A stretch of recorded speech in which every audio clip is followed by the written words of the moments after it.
So, ipakita na ko sa inyo kung saan pagbalot sa samosa. Ano siya ang spring roll sheets. Ano siya. Then, ano siyang kimang ako ang giluto para matong baluton.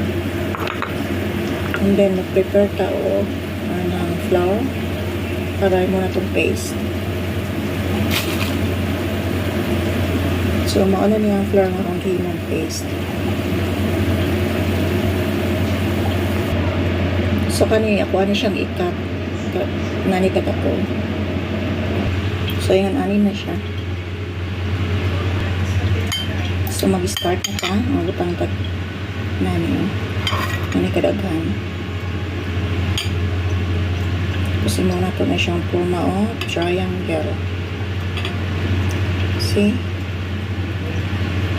Tapos, ito na ito siya paste. Pilit. Para mo pilit. Okay?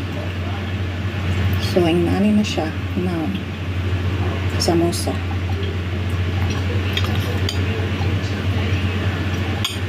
Okay? Awan na lang yun. Saan ako pagpuhat? So, ipilo na ko nana.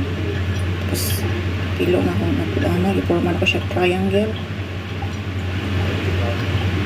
And then, triangle na siya. Ano na siyang ilak.